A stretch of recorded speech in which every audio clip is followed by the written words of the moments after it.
Welcome back to Only Talk Sports. So we talk sports every single day, or at least we try to. I'm Roach Jeffrey, and subscribe to the channel if you like sports content. Hit that notification bell so you never miss another video. We're almost at the halfway point of the USFL season. It's unbelievable that the season is moving by this quickly, but we are at Week 5, and I'm going to go over every single Week 5 USFL game and preview and predict who I think will win this week. Now, Game 1 of the Week 5 USFL slate is between the Pittsburgh Maulers and the Michigan Panthers. Now, these are two teams heading in opposite directions. You look at the Pittsburgh Maulers, they're 1-3, but they almost defeated the Birmingham Stallions this past week, losing 24-20 in that game. Whereas the Michigan Panthers, they started their season 2-0, but they have fallen completely off a cliff, and they are not playing nowhere near as good a football as they were at the start of the season. They have lost their last two games, and last week they lost to the previously winless and the only winless team left in the league in the Memphis Showboats. But the Memphis Showboats, they handled the Michigan Panthers last week, winning 29-10. So Michigan, they've got some problems on their hands, but this game is in Detroit, so it should help the Michigan Panthers out having their home crowd. But they were also at home for the Memphis game as well, and that did not help them at all.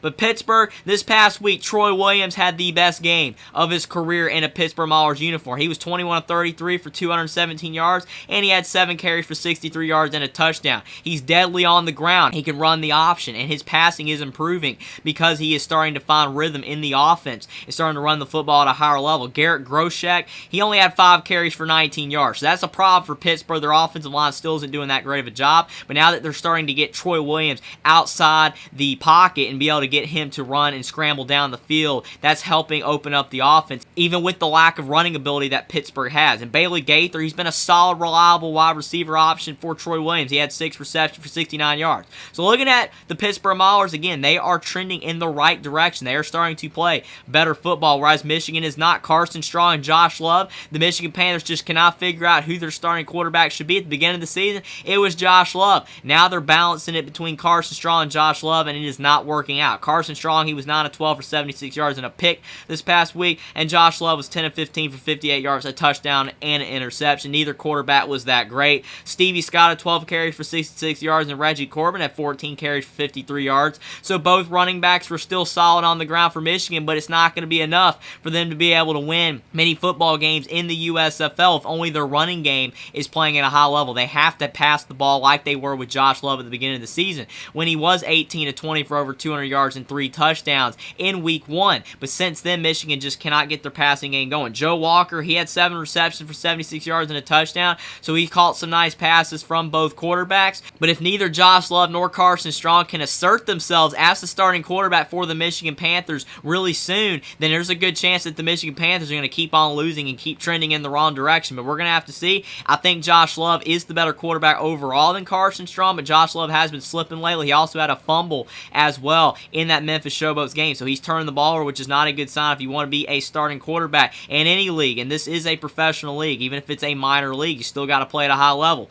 But I'm looking at the Pittsburgh Maulers. I think that they're playing better football than the Michigan Panthers right now. They were really solid against Birmingham, and I think they're going to find a way to go on the road and beat the Michigan Panthers 24-17 for the Pittsburgh Maulers to move to 2-3 and the Michigan Panthers to lose their 3rd game in a row and fall to 2-3 as well. So on to our next football game, you have the Houston Gamblers and the Birmingham Stallions. This game is in Birmingham, so back to the friendly confines for the Stallions. Birmingham is a team that plays much better at home for the most part. They did lose at home to the New Orleans Breakers, but the Breakers are the only team that's undefeated in the league, so not necessarily a bad loss there. But Birmingham's still a talented team, but they've had some injuries. Jamar Smith's out for the season. You also have Bo Scarborough out. There's a lot of guys that are not healthy right now for Birmingham. That is hurting their team overall. But the Houston Gamblers, they're 2-2, and last week they shellacked the Philadelphia Stars 41-16. An unbelievable performance there. The best performance from the Houston Gamblers in probably both seasons of the USFL, especially on the offensive end. This is the best offensive performance Houston's ever had. Kenji Bahar, he was 15-21 for 230 yards and 2 touchdowns. He had a really solid game. Terry Wilson in mop-up duty. He was 2-3 for 21 yards. And Mark Thompson had 13 carries for 134 yards and 3 touchdowns on the ground. Mark Thompson is starting to establish himself as one of the best running backs in the USFL, and he's been playing much better the last couple weeks. And Kiki Chisholm had 2 receptions for 63 yards and a touchdown. The Houston Gamblers Gamblers could pose a problem for the Birmingham Stallions because they are starting to play better football. They're starting to peak as you look at some of these teams go up and down in this league. It seems like Houston is trending in the right direction. That was a great performance against the Philadelphia Stars. But Birmingham, it's at home. They're 3-1, and they still are a good football team despite the injuries. Alex Magoo, last week in Birmingham's 24-20 win over the Pittsburgh Maulers, he was 17-29 for 157 yards, a touchdown, 2 interceptions, and 10 carries for 48 yards and a touchdown. He doesn't take care of the football like Jamar Smith. Jamar Smith did a better job of not making mistakes and fumbling and throwing picks. But Alex Magoo, he's still a solid quarterback. He's a good backup option. He did play some last season for Birmingham to some success, but he did have 2 picks. But the way he responded last week, despite having those 2 interceptions, was key because he went out there, threw a touchdown pass.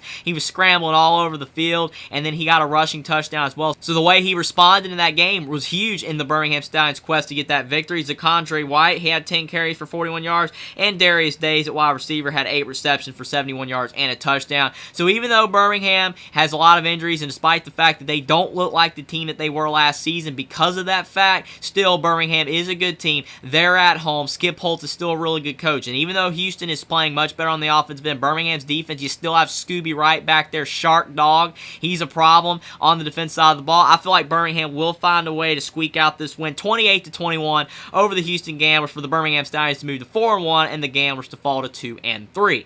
Now on to our third game of the Week 5 USFL slate. You have the New Jersey Generals going on the road to the Philadelphia Stars. Now this game is in Detroit, so neither team's really going to have the home field advantage. It's always interesting with these games because there's hardly anybody in the stands, but it is what it is. That's what you have with the hub system of the USFL. But New Jersey, they are 2-2, and last week they lost 20-17 to the New Orleans Breakers. They actually played really solid against the Breakers. They almost found a way to win, but they fell just a little bit short. But it is showing that the Generals might be starting to play better football as well. DeAndre Johnson, he was 7-14 for 113 yards, a touchdown, and 5 carries for 38 yards. He's kind of like Troy Williams in the fact that he can scramble and also throw the football as well. But New Jersey's offense is better suited on the ground. Trey Williams at 8 carries for 70 yards and a touchdown, and Darius Victor 9 carries for 64 yards. They are a much better running team than a passing team, but DeAndre Johnson, if he just does not throw picks, it will give New Jersey chances to win games. He just has to take care of the football, not make mistakes, and let that running game go to work. Wide receiver Cam Eccles-Looper, 2 receptions for 71 yards, so in his opportunity, he had a lot of success with it. But looking at the New Jersey Generals, as long as they don't turn the football over, they'll have a great chance to win this game because the Philadelphia Stars, they are reeling right now. They're 1-3, and they do not look like the football team that they were last year with Case Cookis at quarterback. Last week,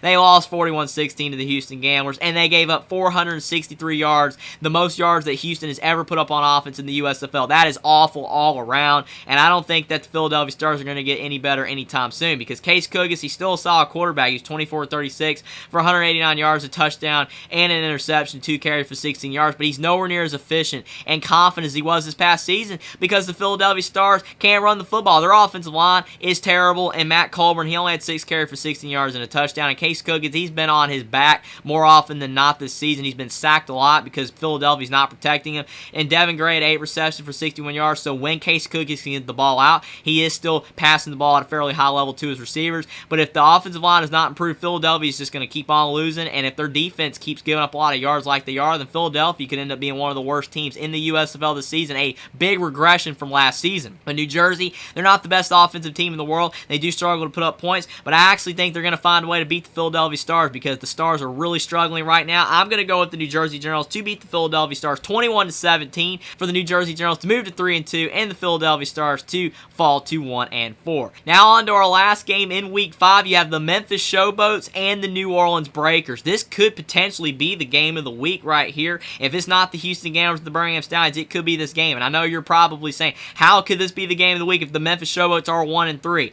But last week, they finally got their first win of the season. They beat the Michigan Panthers 29-10, and they look really confident in doing that. And this game is in Birmingham, so neither team's going to have the home field advantage per se, so it could make for some interesting action there. But looking at Memphis, they are starting to gain some confidence. Maybe Michigan's really starting to fall apart, and they're not playing well at all, but Memphis looked really good last week. Cole Kelly, he was 15-26 for 151 yards, 6 carries for 27 yards, and 2 touchdowns, so he has some scrambling ability, but the key for Cole Kelly is he's not turning the ball over like Ron Willis and Brady White did, the 2 other quarterbacks that have played for Memphis this season. Cole Kelly has done a much better job of taking care of the football. He's passing the ball at a much higher level, and he just does what is asked of him in the offense, not making mistakes and passing the ball when he is needed to. And Memphis is starting to play better football since Cole Kelly's been inserted into the line. And Kareth Whitey, Whitey had 15 carries for 54 yards and 3 receptions for 27 yards, and Vinny Papelli had 3 receptions for 58 yards. Memphis is not a perfect team by any means. They still have some issues on both sides of the ball, but they are starting to improve, and since they finally got their first win of the season, maybe some momentum and confidence can carry over to this week's game. But New Orleans, they are 4-0. But last week, they might have been showing some chinks in their armor, no pun intended, against the New Jersey Generals. Last week, they only beat them 20-17. That was not their best performance by far this season, but a win is a win, and New Orleans is still undefeated. McLeod Bethel Thompson, he was 26 of 37 for 279 yards, an interception, and 2 carries for 10 yards. He's been the best quarterback by far in the USFL so far this season statistically, but he did not have his best game this past week. He had a pick, no touchdowns, but he was still pretty efficient, going 26 of 37 for 279. But McLeod Bethel Thompson is probably going to have a better game if the New Orleans Breakers want to make sure they win this week's game. Wesley Hills had 26 carries for 88 yards and 2 touchdowns and 7 receptions for 71 yards. Wesley Hills has probably been the best dual threat running back in the USFL this season because he can catch the ball out of the backfield. He's a good solid runner as well, and the New Orleans offensive line has been pretty good this season. I don't really think the USFL has the most competent offensive lines